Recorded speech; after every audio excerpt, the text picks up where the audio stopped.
Welcome to the December 18th, 2019 meeting of the Historic Preservation Board. Could we get a roll call, please? Amanda Skyer.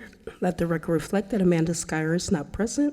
Theodora Aspergren. Here? Kristen Kellogg. Here. Dan Pickney. Let the record reflect that Dan Pickney is not present. Takara Chambers.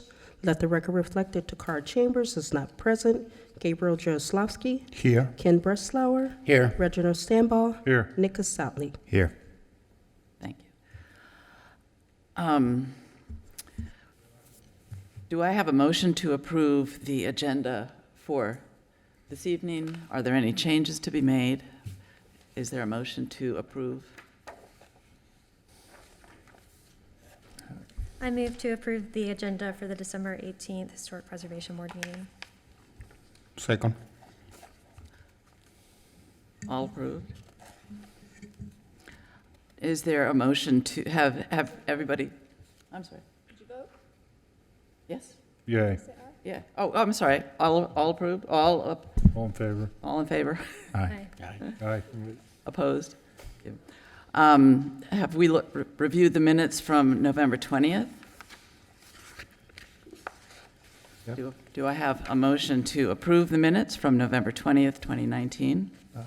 I move the board to approve the meeting minutes from the November 19th meeting. Second.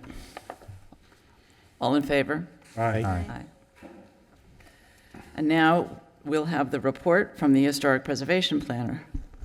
Good evening, Frederique Mettner, City Historic Preservation Planner. Actually, I will keep it brief and give you those numbers for our November work product at our January meeting, which will be back to the fourth Tuesday of the month, January 28th. Thanks. Thank you. Let's see. So, remarks by the chairperson. The matters before us are quasi-judicial in nature. That means we make our decision based on competent, substantial evidence that comes before us. We ask that you keep that in mind when making your comments. How this works is that the applicant will make a presentation up to 10 minutes, 15 minutes if there's a demolition. Afterwards, staff will make a presentation. After staff, we will open it up to public comment. Public comments are limited to 3 minutes per speaker. The applicant may have a short rebuttal after the public speaks. To lead into this, we as a board need to disclose whether we've discussed the cases before us with anyone prior to tonight's meeting. So we will start with a disclosure of ex parte communications. Nicholas Casatly, no ex parte communications. Gabe Jaroslawski, no ex parte communication. Theodora Aspergren, I did discuss the applications with Ms. Mittner, but can make my judgment based on the evidence tonight. Kristen Kellogg, no ex parte communication. Ken Breslauer, no ex parte communication. Reginald Stanball, no ex parte communications. And now, if there's anyone here tonight to speak about preservation, but not about any of the applications, now is the time for public comment. Okay. So now we will have the swearing in. If you intend to speak tonight on one of the applications, we need to swear you in. So if you could stand and raise your right hand. Do you solemnly swear or affirm that the testimony you're about to give tonight is the truth, the whole truth, and nothing but the truth? Thank you. Next on the agenda, we have our consent cases, which would be case number 19-56 for 239 Sunset Road, and case 1957 for 406 35th Street. 1962. I'm sorry. 1962. There is one more. Oh, sorry. And case number 1962 for 325 Edgewood Road. Do we have any, does anybody wish to make a motion to approve these consent cases? I move to approve consent cases number 19-56, number 19-57, and number 19-62. Is there a second? Second. All in favor? Aye. Opposed? Thank you. Now we move to case number 1958 for 227 Rugby Road.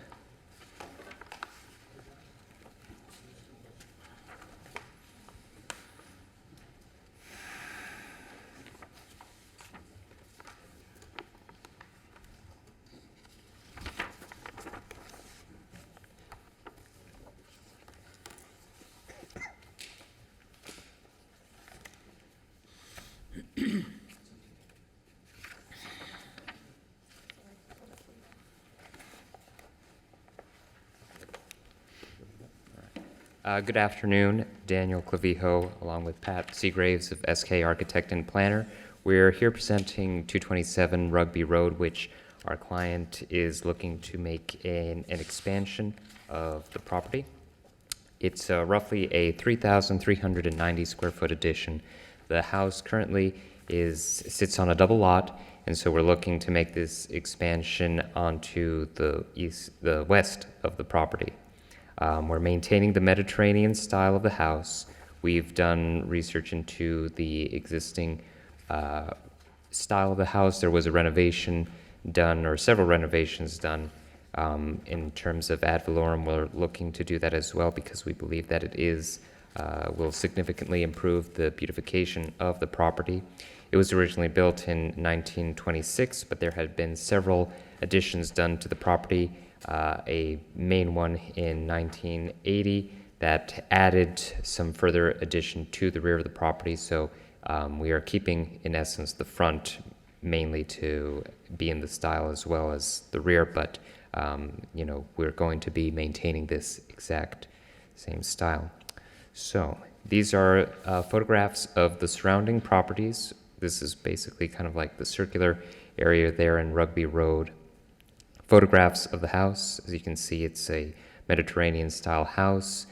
Very nice detail with the wooden rafter tails, stucco detailing, all of that which we are looking to preserve on the house. The one-story front entry, it seems to have been cast stone that was painted. We're looking to maintain that, but once we clean it up, it'll hopefully read more in detail of the cast stone. Maintaining the front windows, going to be removing some of the shutters, but you'll see that in the elevations momentarily. This over here in the rear portion, you can see where the addition in 1980 was done previous. This screened-in porch in the area in the back is one of the other pieces that we're looking to remove. It also has it used to be a garage structure here in the back, a one-story additional structure, which we are looking to add onto it. Right now it doesn't have any garage doors. At one point it did, but it was closed off, more utilized now as a storage shed. So we're going to add a garage in that portion. Photos of the interior. House is in fairly decent condition, but we are looking to bring it up to 21st century standards. It has a little bit of, mold problems and other issues that we want to look into improving for the house. This is currently the site plan as exists. We are not asking in terms for any variances. We meet all code and setback requirements. Here you can see the addition that we're planning on doing onto the double side of the lot, as well as to the garage portion. By doing this, we plan to increase the little driveway area so that it actually has a way that the entry can be featured here on the front. This access to the garage exists currently off of South Olive Avenue, which we're going to be maintaining as well. In terms of the floor plan, you can see the existing first floor plan and the existing pool house, which again used to be used as a garage, and the existing second floor plan along with the roof plan. In our expansion, what we're planning on doing is opening up the rooms, giving a more open floor plan. The kitchen area used to be here where is now the dining room in a very cramped, compact space. So we're planning on expanding it over onto this area with the dining room, have a family living room, breakfast area, as well as a one-story portion to mimic what's going on to the other side. You have, not to be so imposing on the street, you have a one-story mass that's proud of the second-story mass beyond it.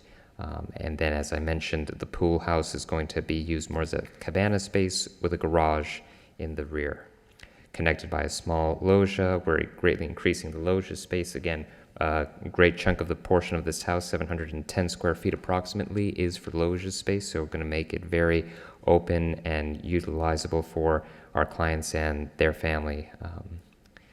On the second floor, we're adding a extra bedroom in essence. The master bedroom wing is pretty much going to take up the addition to the space. We have here demarcated where the existing house used to be, and so now this is the area of our expansion. We have a small balcony off of the rear of the property. Here in the roof plan, you can see what we're trying to do in order to maintain good historical nature of the house, demarcating what was the difference. We have here a small portion of a roof which is connecting the new to the old. It kind of mimics what was done previously, where again, this had been an addition in 1980 towards the east of the property in the rear. So this is going to help communicate to the house what's new, what's different, along with the garage. We had spoken to Frederique previously and ran some of these ideas through her as well. So here you can see the existing main facade of the house, which is on the south side, and here you can see our proposed changes to it. As you can see from the existing house, it has a one-story front entry portion, then rear is a second-story element to the house. So we're going to try and do that same. We're going to do that same portion onto the west facade of the house, where we have a one-story area. This is going to be for pantry, laundry room area, and the second-story mass. A small little balcony area, which will give a nice side entry to the mudroom. On the west elevation, you can see here, which is the main portion of our addition. Again, we're going to be keeping it mainly into the same style of the windows and doors, the Spanish tile, all the elements of the house which add to the charm of this historic nature of the house, which we're going to be keeping. From the rear of the house, you can see that we're also maintaining the majority of the windows. We're adding a few windows to the existing house, opening it up with this loggia space in the back, and the second-story new proposed structure, which you can see ties in with the small connector point of the roof. The east elevation, as you can see, the loggia addition in the back. Everything else of the main house is pretty much staying the same, except for one window, which we are changing out due to the proportions of the space. The small balcony off of the master bedroom area is also visible. The changes to the garage elevations, which we're connecting the actual garage for parking space with a small breezeway, in essence, in between the existing structure which we're maintaining and the new proposed structure. A door window schedule and just other additional information of NOAs that we have for windows and doors and any other materials. Any other questions, I would be more than glad to answer that the commission might have. Thank you. Any questions of the applicant? I have a question on this facade that we're looking at, the street-facing facade. Yes. The original structure, so there's the part in the middle that steps out the most, the closest to the street. Right. And then on the right, you have the door. And from my plans, it looks like, is it 3.6? I can't read the dimension that it's supposed to ask. The existing structure is 3.6, and then the addition is 3. Are you saying in terms of how far back it's pushed? Yes. Okay, let me see. I can pull it up I'm here just as well. trying, I have the plan in front of me, it's just too Sure. small to read. Yes, I understand. And let me zoom into the PDF as well, just to confirm that I'm giving you the right information. It is 3 feet that the one-story portion is pushed, 3'8" in the existing, the one-story, 3 feet in our proposed. That's the way of the setback is given from the main predominant tower-like feature there in the front. Okay, thank you. I got a question. It looks from the main elevation that you are replacing the door. Is the main entry door is an entry? The entry door is a historic door. It is not a historic door. Based off of what we can find, again, there's not complete information about it, but it does not look like, it looks like it's probably a door from that at some point a previous owner replaced. So this is, and I think that the proposed door is one that our client looked at and really liked. I think it really ties into the Mediterranean nature and style of the house. So that's the one that they would like to use for their new home. Okay.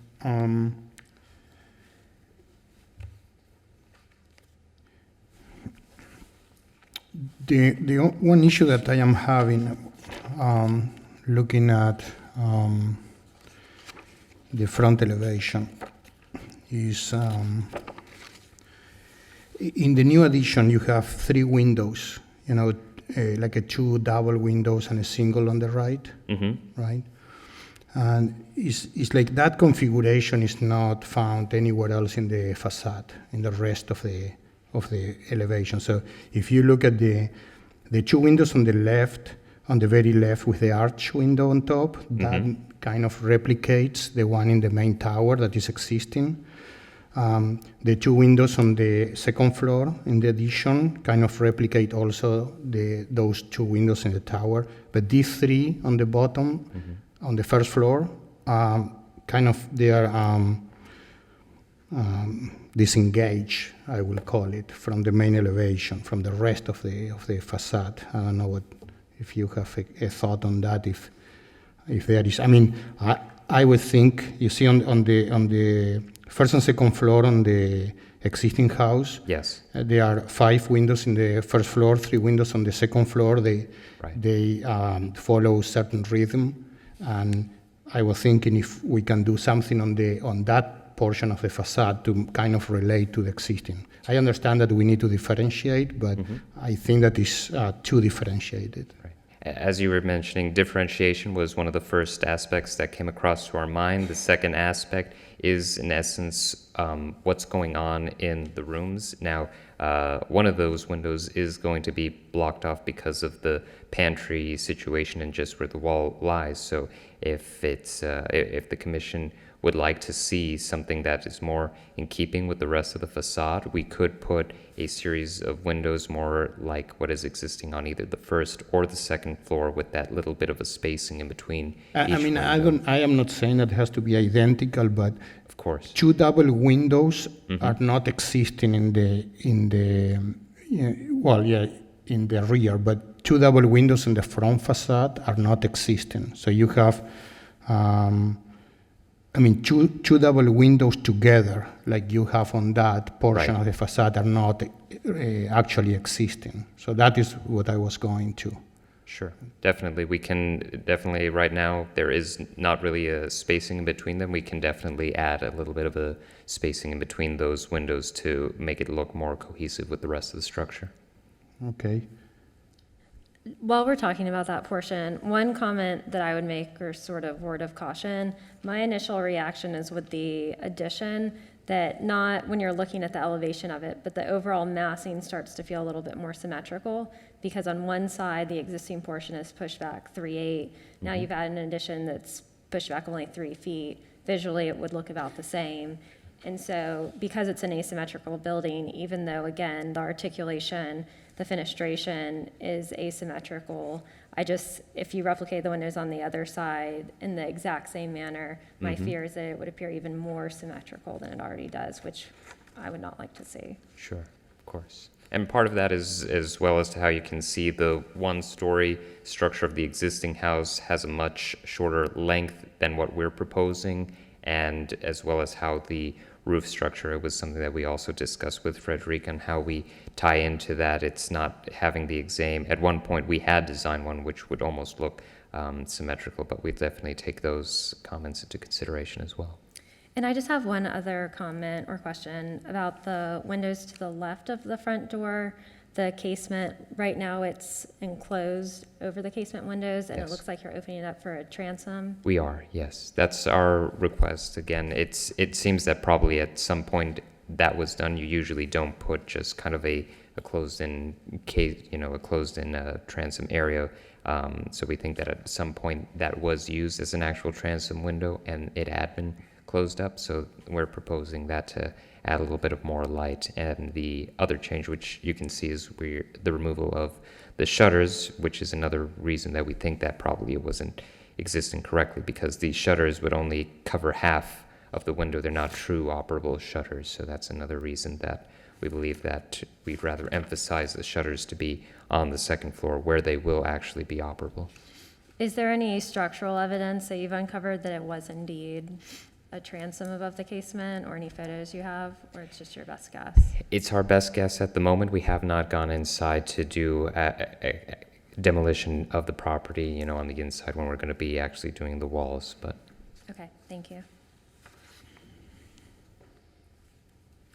Any other questions of the applicant?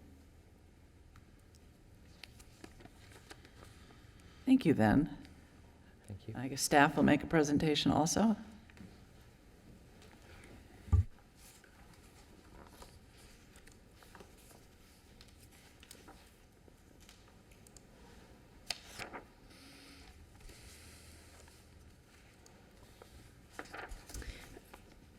Frederique Mettner, presenting staff's version of the ad valorem pre-construction request for 227 Rugby Road. I'll be brief since you already heard from the applicant, but I did want to stress this aerial image of the lot.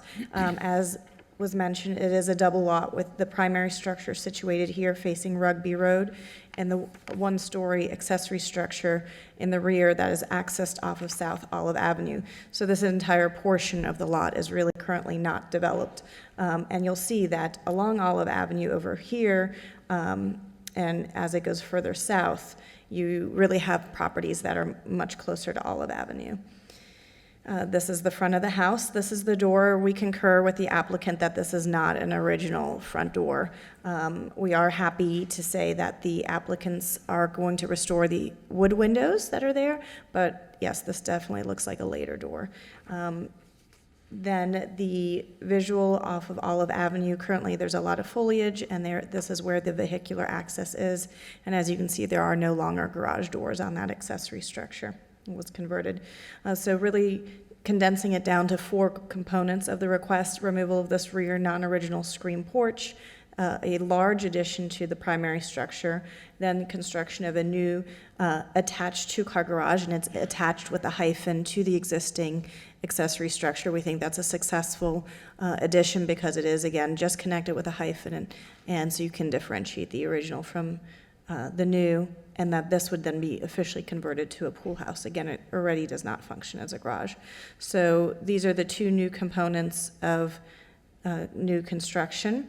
And as actually Ms. Kellogg pointed out, we wanted to show you the dimensional components of the addition as it would be facing Rugby. It is a 3-foot inset versus the 3'8" over here, and then it does go back another 4.5 feet. We believe that because this run here is different from here and the planes are different, we do think it's differentiated enough, and that the lot can substantiate such a large side addition. What's exciting is, well, these are the floor plans. As you can see, again, it's concentrated over here in the back, and then a almost duplication of what's existing there. Second floor is the massings over here. The impact is large on Rugby Road. Staff acknowledges that, but we believe it's been done in a sensitive manner, and all the other elevations are really minimal in terms of impact to the other view sheds. So the main house, really, it just steps back a little bit further than what's currently there. The rear addition has a lot of additions of fenestration, but again, as a massing element, I think reads well from the surrounding properties. As well as to the east, which is where you start stepping down into sometimes a little bit smaller homes. These are the elevations for the accessory, could easily be removed in the future, and again, differentiated, and again, there have been alterations already to this existing structure from its original. So we do believe, after reviewing the criteria, even though it is substantial in size, that it does meet these criteria and Secretary of Interior Standards number 9 and 10. So staff is recommending approval as submitted. Thank you. Any questions of staff? Just one about the casement windows with the transom over it. Based on what you've seen in our historic districts, do you think that that was originally a transom above the casement? I think there's a good chance it was, yes. I've seen it a lot on the interior, but I haven't seen documentation specifically for this one. Thank you. Any more questions? I'd like to go ahead and move that the Historic Preservation Board approve application number 19-58 for alterations and additions in accordance with standards as set forth. Excuse me once, I'm sorry. Oh, I'm We sorry. need to ask for public comment before we can. Oh, I'm sorry. Keep that in mind. I don't have any cards from the public who wish to speak on this application, but is there anybody here who wishes to comment? See none, then we shall go into executive session. Can I just make one comment before you make a motion? For the rear doors, the French doors, I'm just wondering if we can have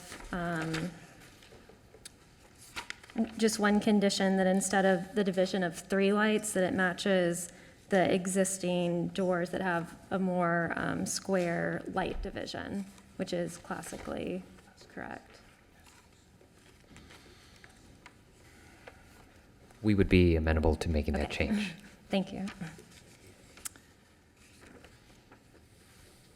Any other questions before we go into executive session? Okay. Now, does anybody have any comments before we go into before we make a motion? I think it's a very sensitive application. I think it's great. I think we can clarify a couple of conditions that we mentioned, which would be the south elevation windows to be more in keeping with. I mean, we can discuss, I don't know, what the rest of the board members' opinion is about this. This is just my opinion about those windows, but I may be wrong. Anybody have thoughts about that? Okay. I'm still ready to make my motion. So when we make the motion, do we make these windows a condition? I don't know if Christine has another condition. Do you have Yeah, another? The only one I had was for the French door French light doors. configuration to match the existing. Okay. Okay, so that would be 2 conditions then. Okay. But for the front windows, I mean, I'm fine with it as it is, or if they want to revise it, that's fine too. It's not a major concern for me. Okay. So ignore it then. Is there a motion to approve the application? I'd like to make a motion to approve the application. Application number 19-58 for alterations and additions in accordance with standard 9 and 10 as set forth in Historic Preservation Ordinance number 3554-02. Motion's based on testimony presented along with the application submitted and the staff report, which constitutes competent substantial evidence. No conditions. Well, we had just discussed 2 conditions, Right, so I think we should include that with okay. the motion. I'll entertain a amendment to the motion. Okay, all right, well, so let's entertain an amendment to the motion, please. Right. I will entertain Okay, an amendment to the motion to clarify that we have 2 conditions. okay, And if there will be an amendment, I just want to also clarify it's an ad valorem tax exemption request. Thank you. right. So I need somebody to make the amendment to the motion. Okay, let me withdraw my first motion. I'll rephrase the first motion. Thank you. I move that the Historic Preservation Board approve application number 19-58 for alterations, additions, ad valorem tax exemption in accordance with standards 9 and 10 as set forth in the Historic Preservation Ordinance number 3554-02. In addition, the approval of this request is made conditional upon the following restrictions, stipulations, and/or safeguards that I move are necessary to ensure compliance with the purpose and intent of the Historic Preservation Ordinance and the Historic Preservation element of the comp plan of the City of West Palm Beach, specifically Standards 9 and 10. The conditions include those which were articulated moments ago. If you can be more specific on them, because it's not my language. Can we do it this way? Would you like to be, Would someone like to make a motion to amend and add the conditions? Okay, I move to amend the motion to include the following condition. The French door-like configuration will match the existing French door, and that the applicant will consider the front addition fenestration with city staff. is there a second? Second. All in favor? Aye. Aye. Motion approved. Thank you very much. Thank you. Case number 19-59 for 3027 Washington Road.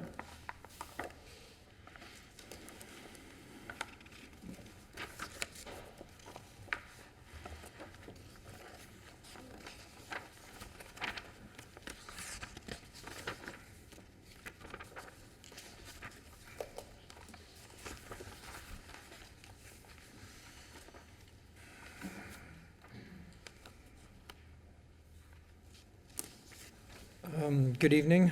Gregory Bonner from B1 Architects, representing the Princes today, 3027 Washington Road.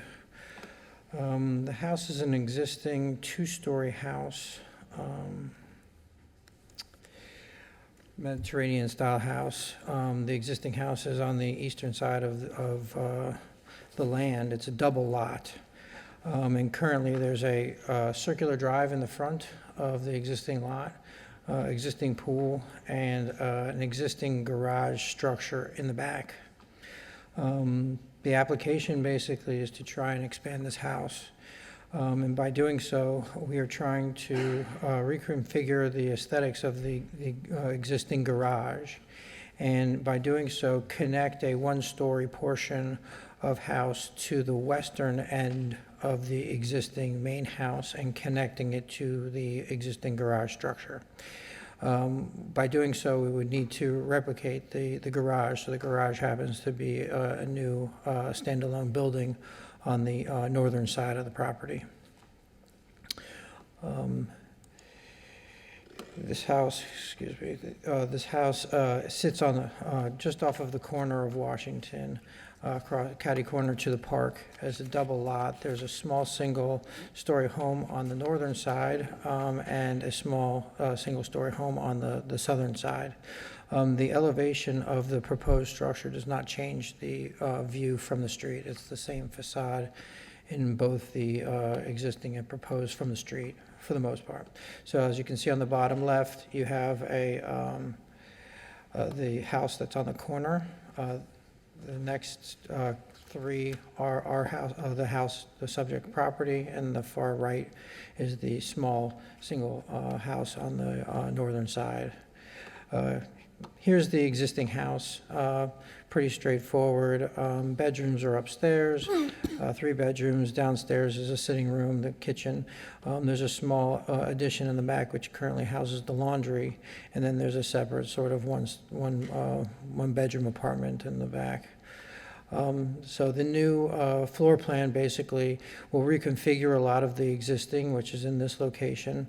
The new kitchen will be pushed into the new volume, which is this area over here, and a new hallway would connect to the existing house. On the northern side, we're proposing to do a covered terrace and a barbecue area, and then as we step down, you would step down into a standalone garage on the northern end. Second floor is the same. We are going to modify the existing bathroom and some of the existing walls in there. This just shows the existing second floor with the new one-story portion next to it and the covered terrace and garage area above. Here you can see the facades. On the top facade is the existing eastern facade. As you can see for the one below, The front facade, for the most part, is exactly the same. You will find the covered porch in the rear pushed back, and the new garage structure with a gate that goes in between them. As we proceed down the northern elevation, as you can see, the existing house remains as is. The new portion of one-story roof and covered terrace will be on this side. And then we're proposing to eliminate the mansard roof off of the existing garage structure, and come with a more of a parapet type of condition.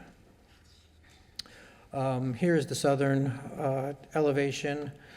It's a little difficult since the existing garage structure, and this is at a kind of an odd angle to the house. So on a two-dimensional drawing, we tried our best to make it visual. But this is the new structure in between the existing house and the existing garage. That will house the new family room and kitchen. And this will be a little bit of an opening in the back elevation for, a little private terrace out the back.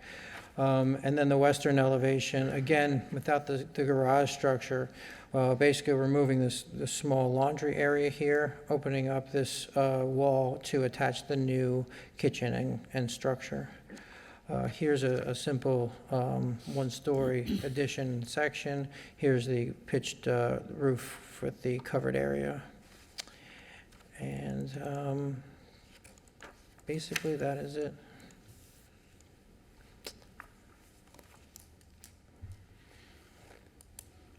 Any questions of the applicant? Thank you very much. Thank you. Any questions of the applicant? Are you aware that there is one condition from staff? Yes, and I believe that is this small wall that is in between the proposed garage structure and the existing house. They would like us to move that wall line back to line up closer with the chimney, and that's perfectly fine with us.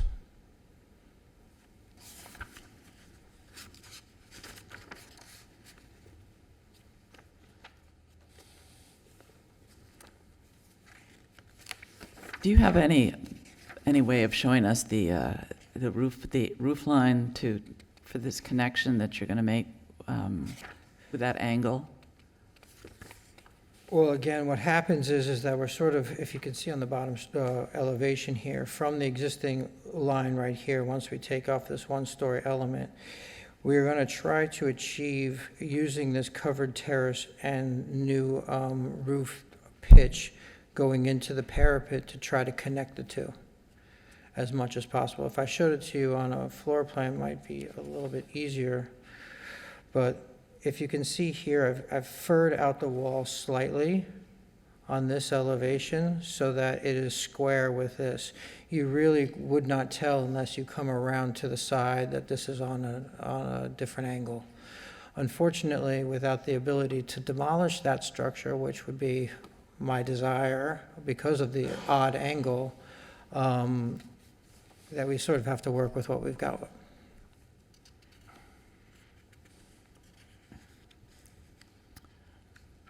Thank you. Any questions? Now we'll hear from staff, I guess, please. Thank you.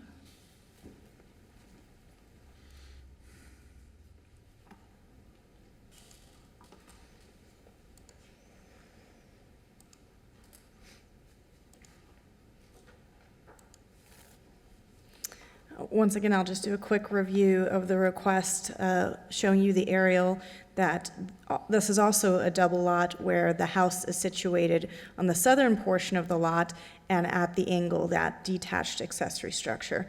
They're both listed as contributing structures. The primary structure, of course, is the one that has the beautiful architectural elements listed as 1925, and the rear is as well. However, that mansard roof wouldn't have really occurred in 1925. So we do believe there were alterations over the years. It does sit back quite a ways, and as you can tell, obviously reads as a separate element. And this front facade is not being modified in any way. What you really see from Washington Road when you drive by is the large ficus hedge, and then the gate that enters into the drive. There is currently already a circular drive. So the request, as has already been mentioned by the applicant, is alterations to the accessory structure, specifically the modification of the roof line from a mansard to a parapet, some window openings, the connection of this one-story accessory structure to the main house, and the construction, the connection piece, the addition, and a two-car garage.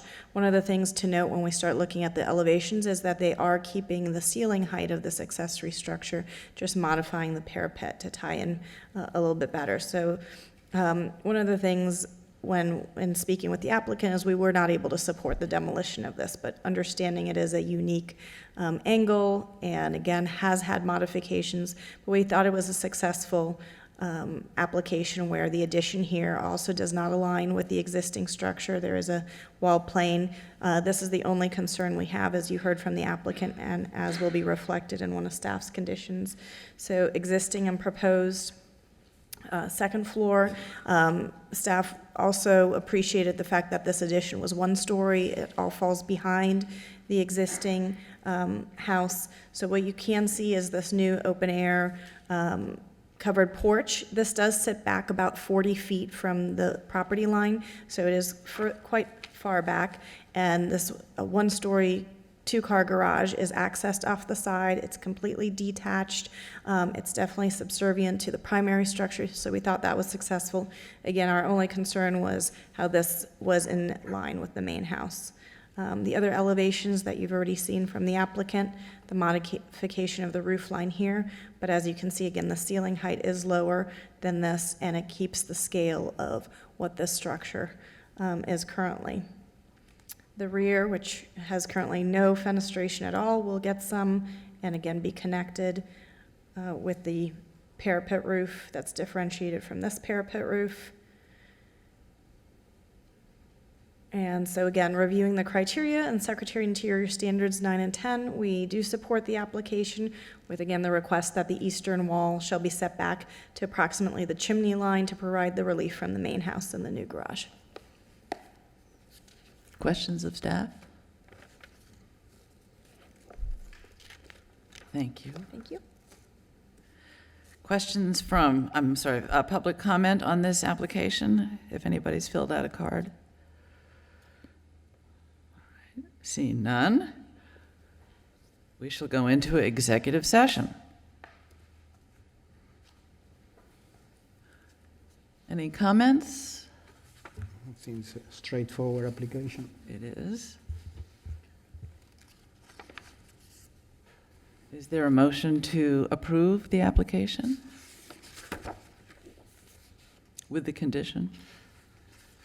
I move that the Historic Preservation Board approve application number 19-59 for 3027 Washington Road, ad valorem pre-construction additions, alteration, new construction, and accessory structure in accordance with standard 9 and 10 as set forth in section 94-49 of the City Zoning and Land Development Regulation.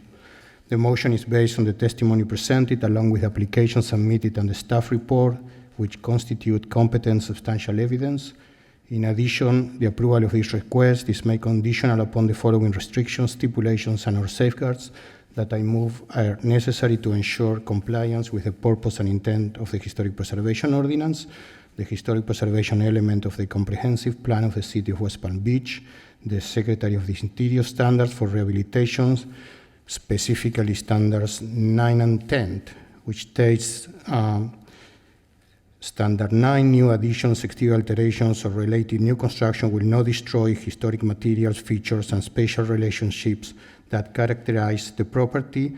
The new work will be differentiated from the old and will be comparable with the historic materials, features, size, scales, and proportion, and massing to protect the integrity of the property and its environment.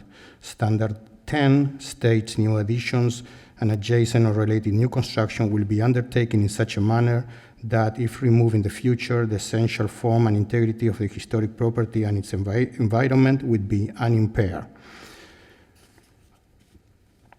The condition includes the following: the new eastern wing wall shall be set back to the chimney to provide relief from the main house and new garage. Is there a Second. second? Second. All in favor? Aye. Opposed? Motion carries. Thank you. Case number 19-60 for 3316 Greenwood Avenue.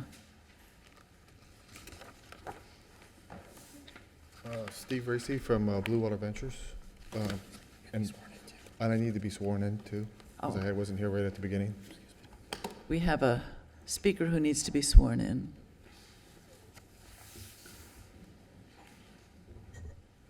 Do you solemnly swear or affirm that the testimony you're about to give is the truth, the whole truth, and nothing but the truth? Yes, I do. Thank you. Thank you. I don't have a, presentation that goes onto the computer, but basically it's, Could you speak into the mic? Okay. It's a property that's at 3316 Greenwood Avenue. It's an empty lot, new construction. All the facilities that are supposed to be incorporated for the new construction portion for the Historical Preservation Board was presented as part of the documentations that we needed to do to meet the structural look-like of the outside of the building. It is a new 960 square foot facility, 3 container homes combined together. Pretty much, the documentation that was sent over pretty much speaks for itself. Elevations look like some of the similar aspects on the street view and across the street area, so. And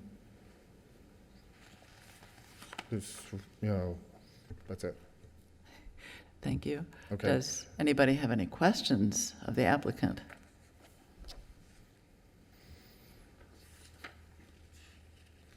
Just to add, 1961 is exactly the same, Which is the next case. which is the The next next case, that's case. correct. It's just flipped. So, again, question, are you aware that there are 9 conditions by Yes, the I staff? am aware of the And staff conditions that they. Do you agree with them?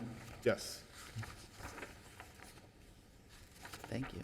Another question, I should ask this question because the rendering shows like it's color red, so is that true? Some of the buildings out there are colored in red, so that's probably what the color we're gonna go with. Yes, that's correct. Okay, thank you. So you said this is made out of 3 shipping containers? That's correct, ma'am. What is the interior structure like? How are you putting, what's the construction where you're putting in the fenestration also? Excuse me?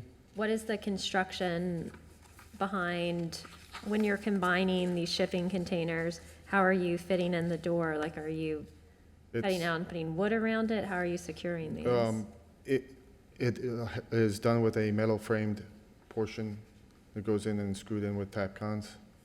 It is steel construction, attached to the steel construction. And have you done this before, this kind of construction? This building itself, no, I haven't. Have you worked with shipping containers in construction before? In the past, previously, yes. Okay. Actually, one of the lots, this lot right next door to it is actually a 2-story shipping container, 4 units. So it's pretty much the same structure. It doesn't even look like it if you drive by there. It looks like a normal house. Different model.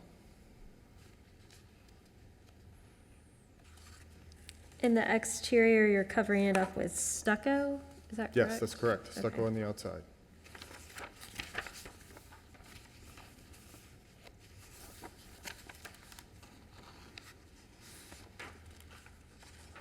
And then you frame the inside with just a regular house with framing and insulation. Framed insulation, yes.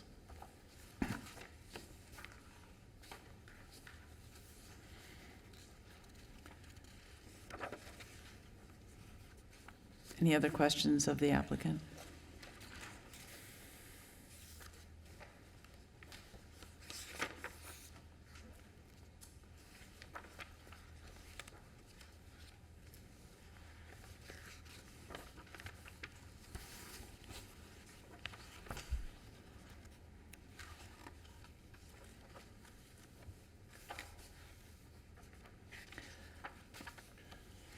Thank you, then. Okay.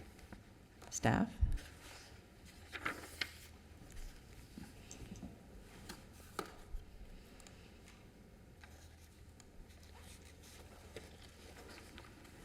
Good evening, Board. Aaron Barngerber, Historic Preservation Planner. This is for new construction. Here is the project location right here. As the applicant has mentioned, the next case is on Greenwood Avenue as well, and that's just to the north, right about here. So tonight is for construction of a single-story Mission Revival house of approximately 1,200 square feet. That's including the covered entryway as well as the covered porch. And this is a shipping container home, and this property is located within the Northwood Hills Historic District. This is the photo of the existing site. On the left, we have the property immediately to the north, and on the right, we have the property immediately to the south. And several homes on this block are very simple Mission Revival homes. And this is another shipping container home that was previously approved in the district. This is an old photo from roughly about 1989 of the structure that was previously located on the lot. As mentioned in the staff report, it was demoed in the early 90s. This is the proposed site plan. So north is up, so the covered entryway is to the south. The rear covered porch is to the north. This is the proposed floor plan. The framing plan that was included in the plans. And this is the west elevation, which faces Greenwood Avenue. So there's a decorative parapet wall, the covered entry, 2 windows, and as well as a raised stucco band. There is a slight inconsistency between the elevation drawings as well as the rendering, as you can see from the 3/1 windows here and just the 1/1 windows in the elevations. This is the north elevation, so there is the 2 windows. There is also a rear door for the covered porch in the rear. This is the rear elevation, which is east facing towards the railroad tracks, and there's just the covered porch as well as 2 windows. Here is the south elevation, which has the covered entryway as well as 2 windows. And this is the proposed streetscape. So right here is the proposed structure where the red line is, and then the shipping container home that was previously approved, that's 2 stories, as well as the other homes, which this block, as I mentioned, is predominantly simple mission homes. There are a few homes that were built in the 50s and 60s as well. These are the renderings that were already included in the earlier ones, just featuring the parapet wall as described here. There's also the sill and the rendering, as well as this decorative element on the top of the door. So staff has reviewed the criteria for new construction. It doesn't comply with the Historic Preservation Ordinance as well as the Secretary Interiors number 9 and 10. So there are a significant number of conditions. Staff brought this to the board as these conditions should address any concerns that staff has, and these can be resolved at the building level. Just a summary of these. So the windows and doors shall have OG dimensional mutton profile. The windows shall have a 3/1 light pattern and feature an inset from the exterior wall face of 1 inch. So this is just pushing the windows so they're not flush with the exterior stucco. The fiberglass, the front door shall have appearance of a smooth vertical wood plank door in either wood, aluminum, or fiberglass. And the front street facing elevation, the 2 windows shall have clear glass, and all the remaining doors and windows shall have clear glass with low E. As we mentioned in our window policy discussion, just the clear glass helps distract from the neighborhood, especially when it's on the low E distracts from the neighborhood streetscape of historic districts. The raised stucco banding shall be removed. The projecting sill, however, should remain, and this is from all windows and doors. The structure shall feature a smooth stucco finish, and there was a slight inconsistency on the plans regarding setbacks. Because it is not a large home, the setbacks are not concerned. However, they should be properly defined and printed to scale. And the structure shall have a parapet wall on all elevations with a height of 1 foot. The proposed decorative parapet wall on the renderings and elevation shall extend beyond that 1 foot. And the roof structure shall be contained entirely within the parapet wall. And lastly, the front covered entry and rear covered porch shall feature a rounded arch similar to the supplied renderings. And the seal posts shall be cladded in stucco with a square or rectangular footprint. Thank you. And I'll be more than happy to answer questions about any of these conditions. Aaron, could you elaborate on condition number 7? So yes, so condition number 7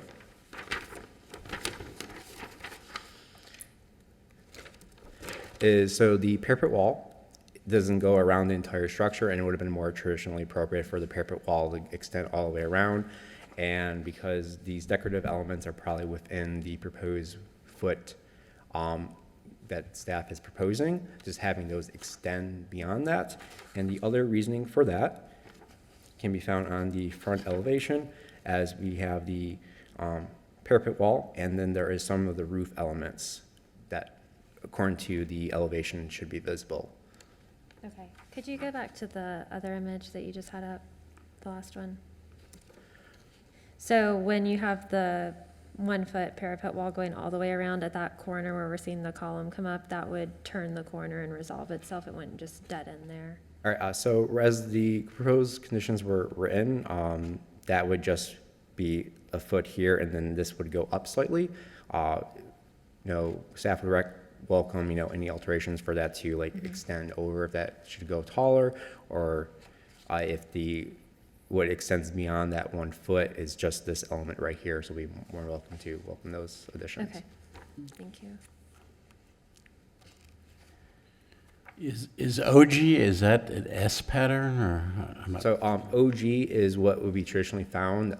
It is just the traditional profile of windows. So it would be kind of like, it's gonna be difficult to draw, but it's multi-layer. So it would, slightly come up and then like this, and then it would kind of come up again and be flat. They're readily available.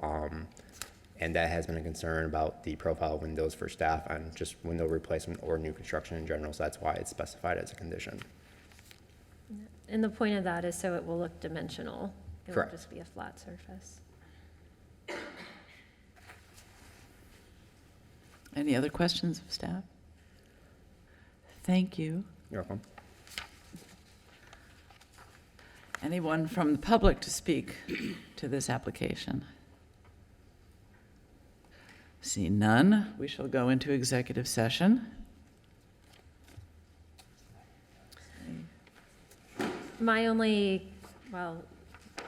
greatest concern about the property is just the articulation of that parapet wall on the top. It's not fully resolved, and the dimensions are a little bit off from our proportions that we typically see in the historic neighborhoods. I think if that could be articulated a little bit more delicately or sensitive to the surrounding properties and neighborhood, that it would go a long way in making it feel more mission style, even though it's made of shipping containers. Do you feel we need to make that a condition also? I think we can tag it on to condition number 7. City staff, do you feel like you have enough information to understand, to review it at a staff level? Regarding the return of the parapet wall, Yeah. just making it a little bit more referential to the mission style buildings? yes, we find that we can address that at the staff level. I have a question. What is the material for the windows? The proposed windows were aluminum. Aluminum. Yes. Okay. It's not clear in the application, I'm just saying. So should we make another condition? I can't see it, but I mean, it says Lawson Industries, single-hung window, but doesn't say material.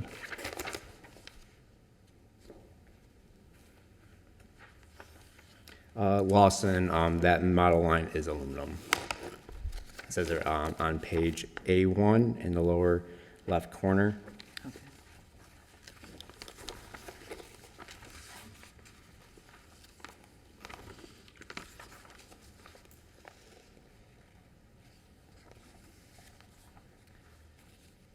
Need a magnifying glass. Can't read that. Any other questions?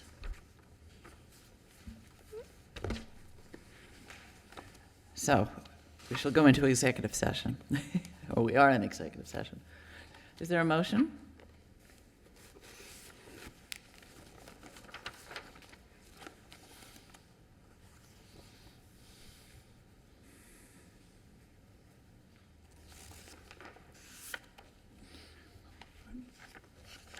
I move that the Historic Preservation Board approve application 1960 for new construction of a single-family house in accordance with standards 9 and 10, as set forth in section 9449 of the city's zoning and land development regulations. The motion is based on the testimony presented along with the application submitted in the staff report, which constitute competent substantial evidence. In addition, the approval of this request is made conditional upon the following restrictions, stipulations, and/or safeguards that I move are necessary to ensure compliance with the purpose and intent of the Historic Preservation Ordinance, the historic preservation element of the comprehensive plan of the city of West Palm Beach, the Secretary of Interior standards for rehabilitation, specifically standards 9 and 10, which states new additions, exterior alterations, or related new construction will not destroy historic materials, features, and spatial relationships that characterize the property. The new work will be differentiated from the old and will be compatible with historic materials, features, size, scale, and proportion, and massing to protect the integrity of the property and its environment. Standard 10 states new additions and adjacent or related new construction will be undertaken in such a manner that if removed in the future, the essential form and integrity of the historic property and its environment would be unimpaired. The additional compatibility criteria set forth in section 1949 of the city's zoning and land development regulations, specifically that's not a section there, sorry. The conditions include the following. 1, all windows and doors shall have an external OG dimensional mutton profile. The windows shall have a 3-1 light pattern and feature an inset from the exterior wall face of at least 1 inch. 2, the front door shall have the appearance of smooth vertical wood plank in wood, aluminum, or fiberglass. 3, the front street facing elevation. 2 windows shall have clear glass. All remaining doors and windows shall have clear glass with low E coating. 4, the raised stucco banding shall be removed from all windows and doors. 5, the structure shall feature a smooth stucco finish. 6, the setbacks shall be properly defined and printed to scale. 7, the structure shall have a parapet wall in all elevations with a height of 1 foot. The proposed decorative parapet wall on the renderings and elevation shall extend beyond the 1 foot height and are to be reviewed at the staff level for compatibility with the rest of the neighborhood. 8, this roof structure shall be contained entirely with the parapet wall. 9, the front covered entry and rear covered porch shall feature a rounded arch similar to the supplied renderings. The steel post shall be cladded in stucco with a square and or rectangular footprint. Is there a second? Second. All in favor? Aye. Opposed? Motion carries.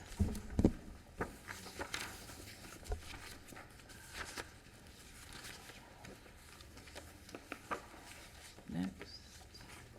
It's the same one. It's Case number 19-61, 3508 Greenwood Avenue.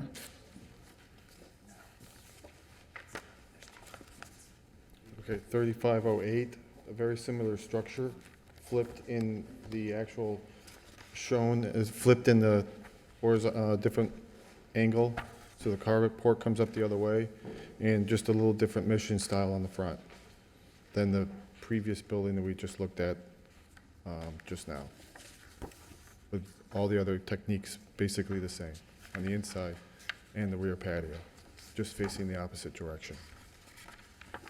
3 container homes shifted, 2 together and 1 forward.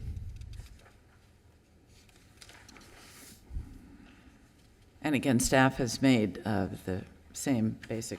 Basic things, yes, that's correct. Any questions of the applicant? Thank you again.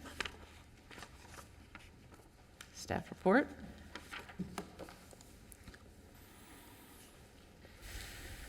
So once again, this is very similar to the previous project that was just approved on Greenwood Avenue. Here is the project location right here, and the previous one is to the south.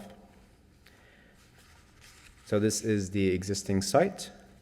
This is the property immediately to the north, and this is the property immediately to the south. And this is another photo from roughly about 1989 of the structure that was previously there.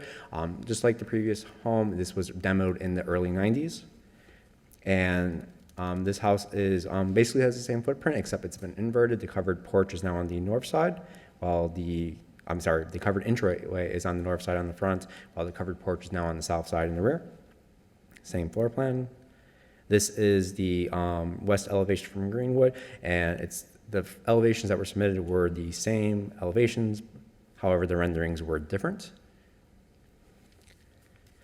And this is the north elevation. This is showing the north and west elevation, and this would be the side as well as the parapet wall that's being proposed per the renderings. The rear elevation, the south elevation, the streetscape, and how it relates to the other surrounding properties. The renderings once again. And staff has reviewed the criteria for new construction. It does comply with the Historic Preservation Ordinance as well as Secretary in Series number 9 and 10. And as I previously discussed, the only slight change in here is in number 7, which is the decorative parapet wall shall be designed per the supplied renderings, as there is a difference between the elevations in the renderings. Still addressing the OG mutton profile, the 3/1 light pattern, the clear glass versus the low E, the door, as well as the removal of the raised stucco banding, the projecting still remaining, and then addressing some of the plans on the setbacks, as well as the other design elements. Thank you. Any questions of staff? Thank you very much. Sure. Any comment from the public? Seeing none, we shall go into executive session once again.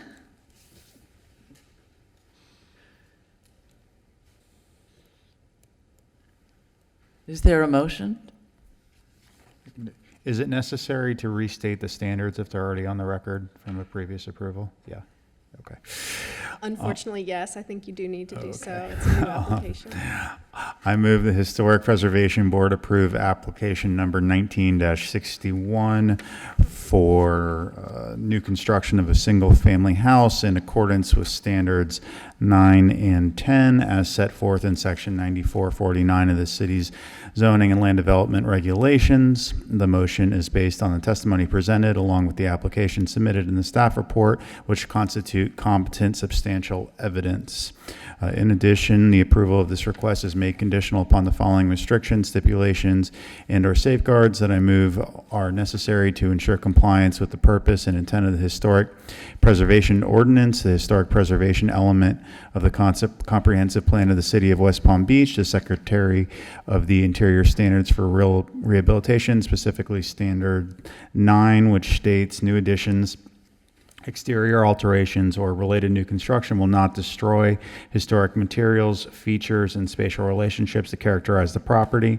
The new work will be differentiated from the old and will be compatible with the historic materials, features, size, scale, and proportion and massing to protect the integrity of the property and its environment. And Standard 10, which states new additions and adjacent or related new construction will be undertaken in such a manner that if removed in the future, the essential form and integrity of the historic property and its environment would not be impaired.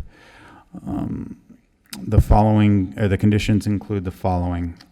1, all wood and doors shall have an external OG dimensional mutton profile. The window shall have a 3/1 light pattern and feature an inset from the exterior wall face of at least 1 inch. 2, the front door shall have the appearance of smooth vertical wood plank in wood, aluminum, or fiberglass. 3, the front street facing elevation 2 windows shall have clear glass. All remaining doors and windows shall have clear glass with low E coating. 4, the raised stucco banding shall be removed from all windows and doors. 5, the structure shall feature a smooth stucco finish. 6, the setback shall be properly defined and printed to scale. 7, the structure shall have a parapet wall on all elevations with a height of 1 foot. The proposed decorative parapet wall on the renderings and elevation shall extend beyond the 1 foot height. The decorative parapet wall shall be designed per the supplied renderings. 8, the roof structure shall be contained entirely within the parapet wall. And 9, the front covered entry and rear covered porch shall feature a rounded arch similar to the supplied renderings. The steel post shall be cladded in stucco with a square and/or rectangular footprint. Is there a second? Second. All in favor? Aye. Aye. Thank you. Motion carries. Next is application. Case number 19-63 for 716 New York Street.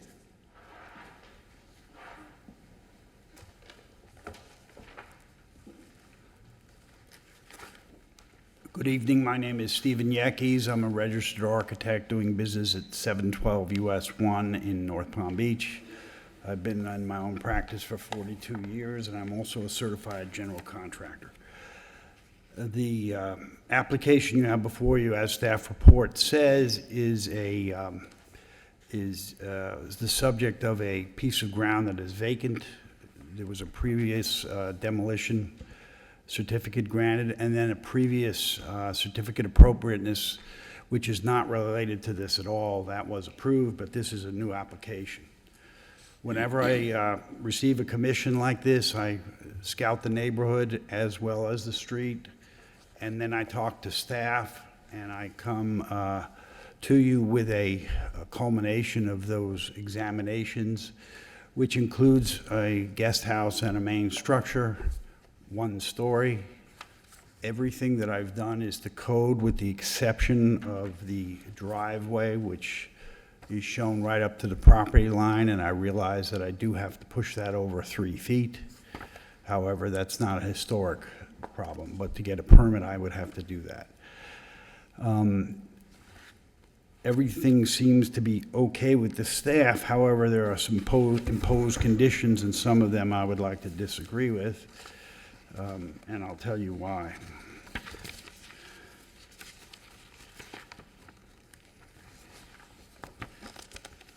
Number one, the light pattern of the windows is not a problem, but the frame color of white is a problem. We would rather do it in a bronze color. More than likely, at the time of the original construction, neither color was what was done. It was probably a mill aluminum finish. So either one is not exactly what was done. I happen to like a dark one better than a white one because it's present on the street, and I have photographs to show you if you wish. And it shows less wear and tear and dirt and so forth, so I'd like to object to that. I have no problem with condition 2. With condition 3, this is a stucco house primarily. I listened to staff, and I did make the gable end a little bit of wood, but I do not believe you should put horizontal lap siding look into a stucco, and therefore I've designed a smooth stucco house, and that's what I'd like to look into. The number 4, it is stipulated that the roof does have a mill finish, so I have no problem with that. Number 5, the porch columns are slightly different in the rendering than they are in the working drawings, and I would like to go with the 2 that are shown in the rendering instead of the working drawing, which is very typical of some of the other houses, and that's what I'd like to go with. Number 6 is probably one we object to the most. We don't want to make the gable any larger. I wanted to keep the entry in a small proportion, which is proportional with the rest of the house, and I felt like spreading it out was going to make that front the sole sort of feature of the house, and I'd like to keep it where it is.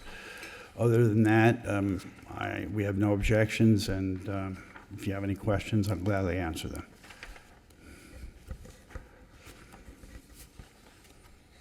If you wish, I can give you some photos of other homes on the street and in the neighborhood which I've taken to back up my objections.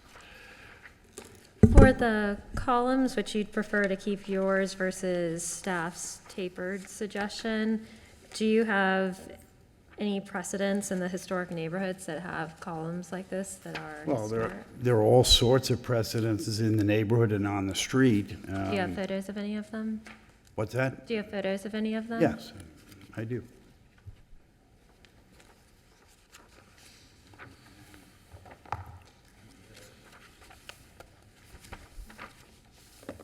Pass them along.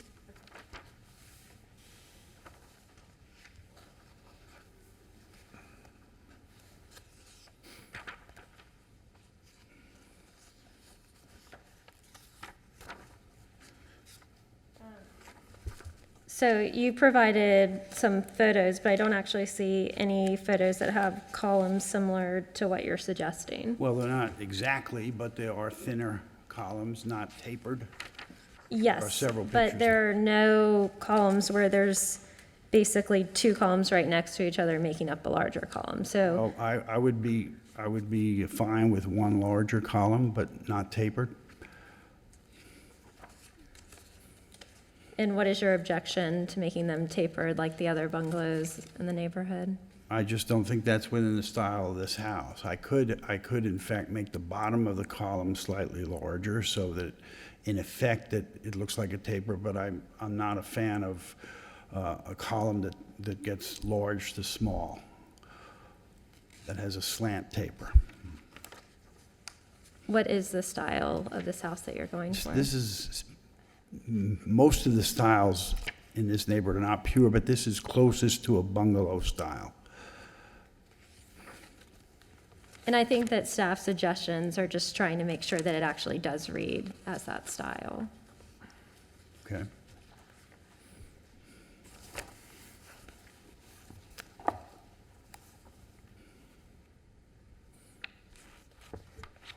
Any other questions? Let's make sure that each board member has a chance to review the photos. Right.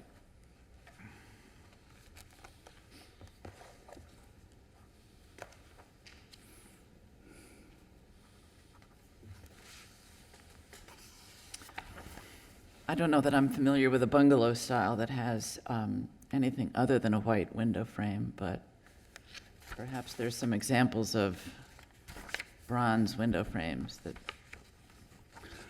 you've The seen. actual bungalow style is an old style, and in the early days of bungalow, they didn't have really colors on windows. They basically were made of mill aluminum finish, so the original bungalows had aluminum windows or wood windows. And I think traditionally, probably the wooden windows were painted white, perhaps. Yes, that's what I'm familiar with for bungalows.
You have here an example of a pillar that can be substituted if needed. This last photograph. Is that house in Grandview? I believe so. It would have the address below it. Does it not have the address? That one doesn't? Not that I see. Oh.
The front porch of a bungalow-style house really is the defining factor of a bungalow style. And so I agree with staff's recommendation with regards to the tapered square columns and enlarging slightly the front-facing gable. If this is a true bungalow, that's what I feel is necessary. Well, I don't know what you mean by slightly, but I'm willing to modify it slightly. Enlarge slightly. Yes. Ms. Kellogg, could you speak to that architectural feature? I agree. I actually think all of staff's conditions are just making it more in keeping with the style and helping to give this particular house, new construction, a style so that it's more fitting for the neighborhood.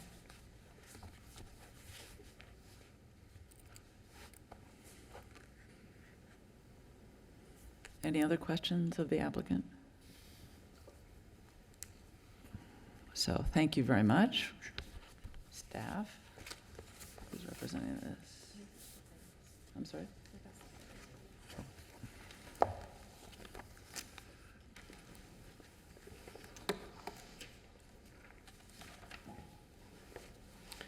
716 New York Street. Here's the project location highlighted in red.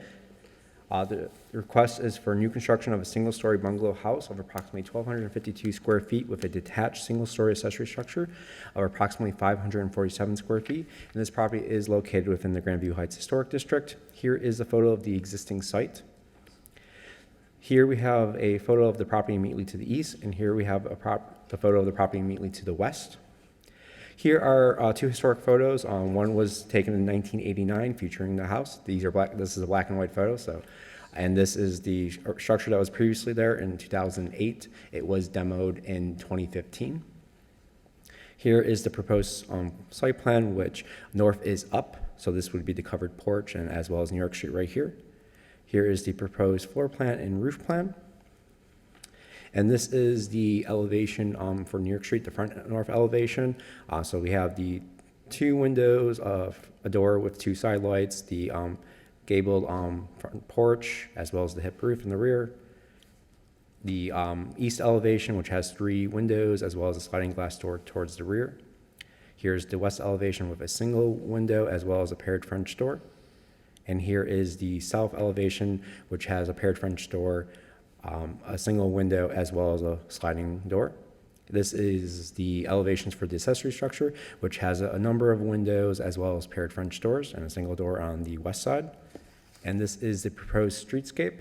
So here we have the proposed structure right here, the property immediately to the east and the property immediately to the west, as well as just the streetscape of New York Street right at the very top. And I just wanted to point out that several of these homes have the tapered columns. So one of the materials that they're proposing is a corrugated metal roof. Staff does find that is appropriate. It will help differentiate it for new construction as well with a mill finish. Traditionally, a corrugated metal roof would have been more appropriate in a rural setting. However, this is new construction, so it helps differentiate it from the rest of the very urbanized area that Grandview Heights is. This is the proposed rendering. And as the applicant mentioned, I believe that these are the columns that they're proposing to go with versus what the elevation shows. Here is how from the driveway, the steps up to the porch, as well as just the rendering as a whole. And as one of my comments is regarding extending the gable here slightly, I'm not an architect or a drawer, so just ever so maybe like a foot and a half at most in regards to that. So very slightly, not substantial. Which would be more in line with a bungalow home. These are renderings, and one of the conditions for the 2/1 window condition, 2/2 condition as proposed, is the renderings do show a 6/6, and that is just addressing the inconsistencies. So staff has reviewed the criteria for new construction, and it does comply with the Historic Preservation Ordinance as well as the Secretary of Interior's number 9 and 10. And so these 6 conditions, as I mentioned, all windows shall have a 2/2 light pattern with external OG dimensional muttons and a white frame color. In regards to the previous discussion, on the plans they say black. However, after some research in the Pacific Northwest, bronze was a popular color, so there could be some potential for changing that condition. The front street facing of the primary structure, so that those 2 windows and 1 door with sidelights, shall have clear glass. All the remaining doors and windows shall have clear glass with low E. The primary and accessory structure shall feature an additional horizontal siding with wood, Borel true exterior, which was previously approved, hardy plank or stucco to mimic wood siding in a bevel profile, and the primary structure shall feature a waterline of approximately 1 foot in height with a stucco finish. The corrugated metal roof panel shall have a mill finish. The porch column shall be redesigned to feature a tapered square columns, and the north elevation front-facing gable shall be enlarged slightly to add more massing similar to the surrounding bungalows. So staff feels that bronze is There is, examples, not necessarily in South Florida, but of the bungalow style that bronze would be an appropriate color. But in our historic neighborhoods, it's not. I have not seen a bronze window on a bungalow home. However, a lot of the bungalows do have wood windows, so they could be painted, so they may have been white originally. It's kind of hard to tell exactly, but white would have been the more appropriate. As supplied in the plans, there was a black that was being proposed, and that would definitely be considered inappropriate. Last month, we finished setting up our window standards. What do we say about the bungalow style home for window colors? All right, so the bungalow would fall underneath all other styles, and that was a level 2. So that would be up to staff's discretion with the compliance compatibility standards that we have, and could always be deferred. I find that, white would be the preferred approach, but bronze, there is some, evidence, not necessarily in South Florida, but of that style where bronze would be appropriate. And this is also new construction, so a little bit of maybe flares from other regions may be appropriate. What is the thought behind the condition number 3, which the applicant also opposed to it? So the thought for condition number 3 is partially in respect to the previous structure that was there. And while the photo that was taken in '89 is hard to see, there was substantial wood siding on there. While it's true that, it had a lot more of a stucco, it's more of a half and half or so. I believe in the side elevations, it was a little bit more on the wood siding, but also just keeping in line with more of the bungalow homes, especially as the property right next door, 720 New York, definitely has the wood siding that would be more in line. It also does have the water line, which is additionally why that condition's in there. So just kind of copying from what's previously there and the surrounding properties. Does 714 have it on the other side, though? 714 does not. It does have a water line, at least I believe that may be a water line right there. That might be a planter as well. So 714 is all stucco. Aaron, not that it applies to this property, but why was it torn down? So from my recollection, there was a approved project, and then the owner just got a little bit more work than they were expecting, and eventually it was torn down because of code violations. I believe would.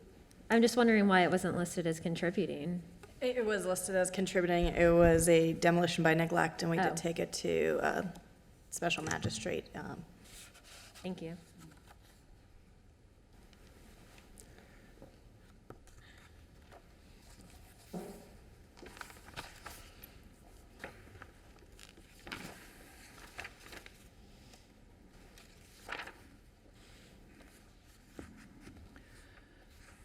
Any other questions of staff? In this rendering, you see that the entrance to the porch is from the side. Is that typical for this style? No, that is not typical. It would be more head-on. An example would be, as I showed on the properties immediately to the east and west, they would be head-on, as well as this particular photo doesn't actually show it too well, but there is a side from the driveway, but there's also a very front. And also historically what was there was that front as well. That if the board finds it appropriate, they could add that as an additional condition if the applicant is open to it.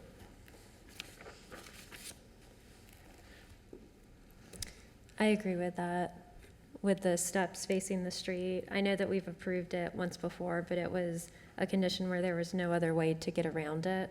And with this, it seems like there's ample room and it would be easy to rework the sidewalk so you could have a front approach. I agree with that also.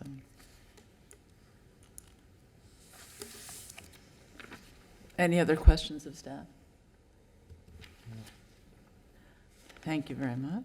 You're welcome. Comments from the public. I have a card here from William Cross.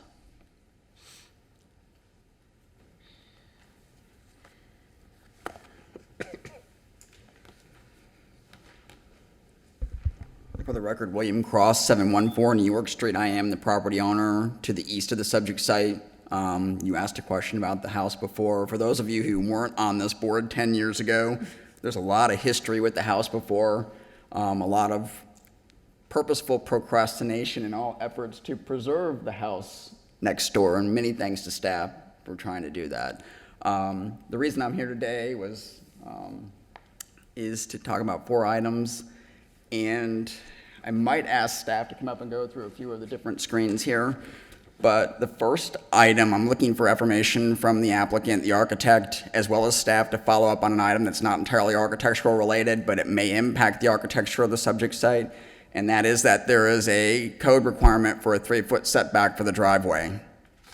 Okay, so if you look at SP1, SP2, the driveway is currently shown with a side setback of less than half of a foot. And the code requires, and I can cite it for you if you like, 94.482D1, a minimum 3-foot side setback.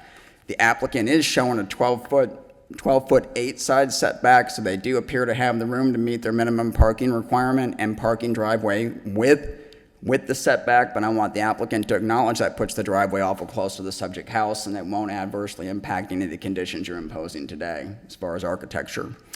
Any questions on that? Please do ask me. I'm pretty happy with the pool. I want to mention that if you look at the survey in the back of the staff report, it shows a fence along the property line. I too have a survey that shows a fence on my side of the property line. And as evidenced by the notation in the southeast corner of the subject survey that the monument couldn't be found, that's because the adjacent property owner to the south installed a new fence and may have either covered the monument or removed it. And the surveyors doing the survey for this property were known to have crossed my fence and gate and kind of done a little bit of damage looking for it, couldn't find it. I suspect that the fence is somewhere in between the two. I'd just simply like to have the applicant acknowledge that they understand that the fence we own currently, whether it's in dispute or not, is in very poor state of repair and would need to be replaced to be in compliance with the pool requirements for enclosure, because we do have a 3-year-old and 1.5-year-old children in the home. So we're expecting the applicant's probably going to construct a new fence. Okay. Then looking at sheet A2, orientation of accessory dwelling, the east facade, it's, I think, reversed west to east, and I'm looking for confirmation that that's correct and that there's just an access door to the storage portion shown on the northeast corner of the subject accessory dwelling, and that there's just a door there. And I'd be really happy to hear that there's no windows or anything on the east facade of that accessory dwelling. Perfectly happy with all the fenestration shown on the east side of the main structure, no complaints there. Last item, and I'm hard of hearing, so I didn't quite follow all the discussion on style, but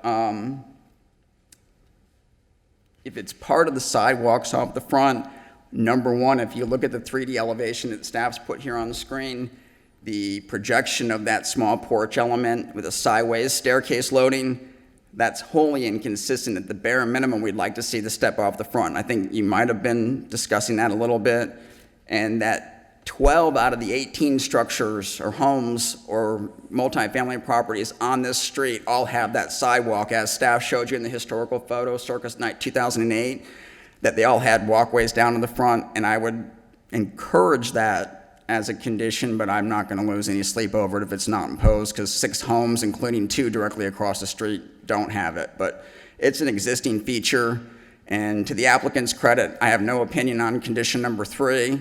I'd be more concerned about the staircase and the entranceway or walkway to the street than it would be about the stucco or cladding or whatever. I defer to you and staff on that.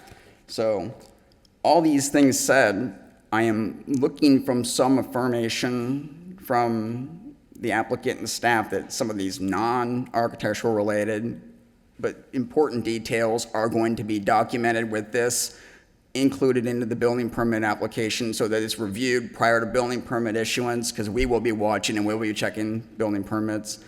And then I did have one last item, and that is just to stress how important that side setback for the driveway is because all of the illustrations shown in the 3D renderings, as well as the streetscape renderings, don't correctly reflect how close our house is to the property line. It's actually 5 feet or less, not including the chimney. So, you know, it's misrepresentation. We really need that to be set back because we're cramped in. Thank you very much.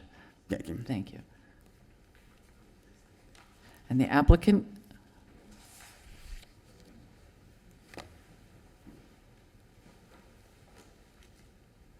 Yes. You have time for a rebuttal.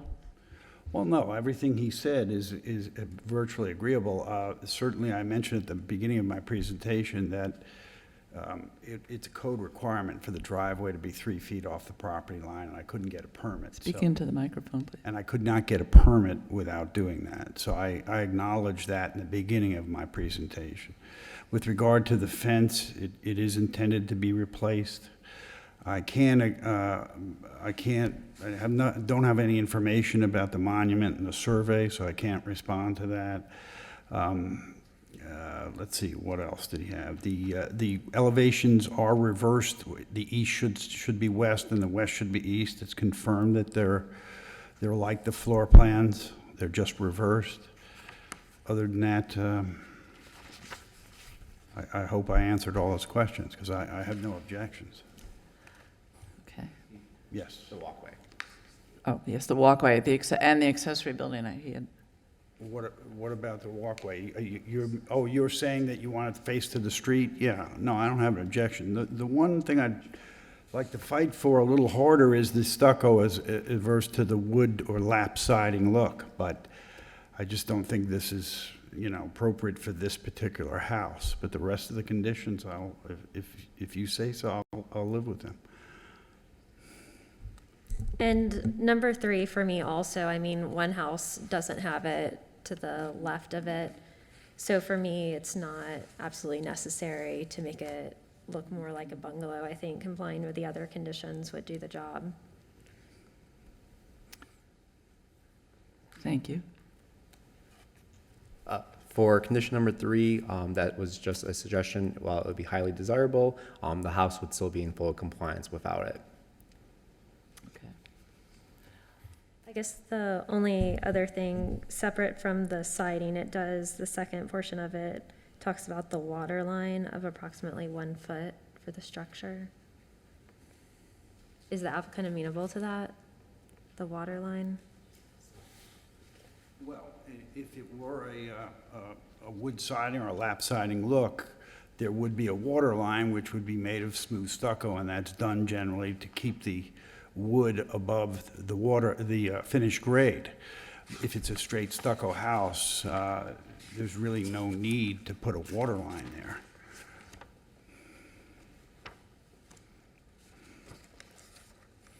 there.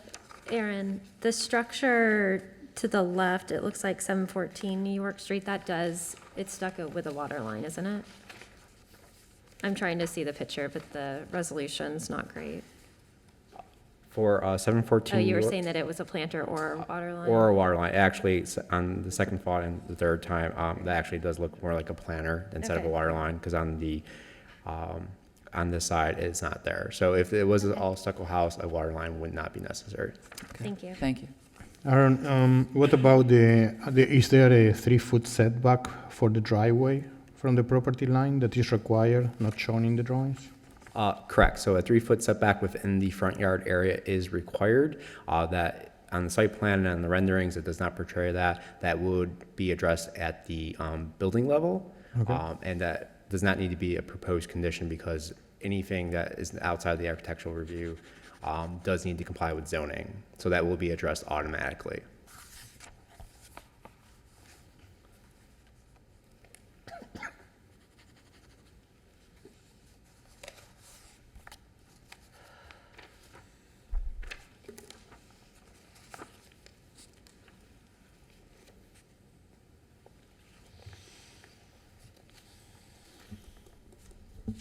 Okay.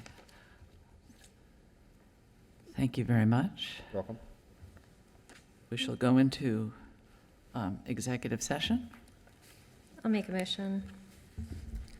I move that the Historic Preservation Board approve application number 19-63 for new construction. Oh, give me 1 second.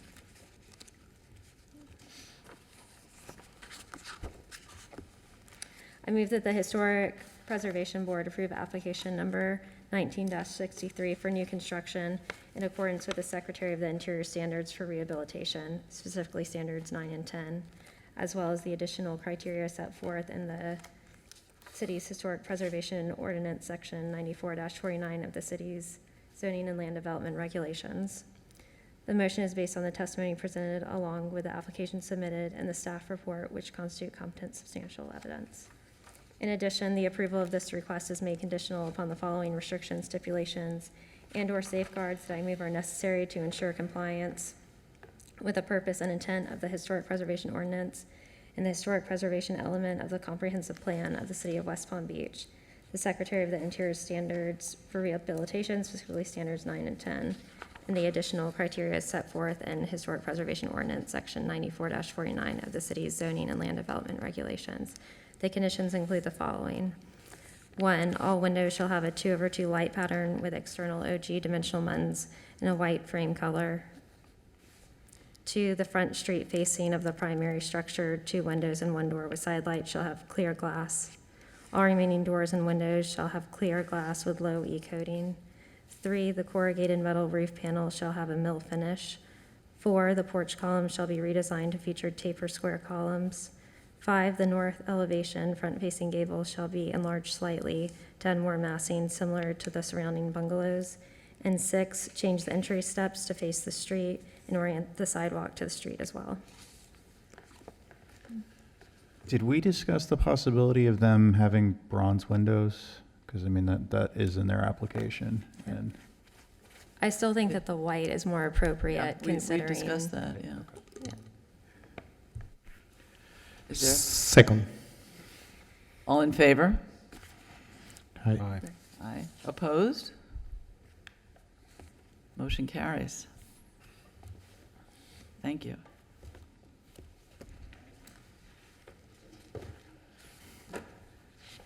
Is there a motion to adjourn?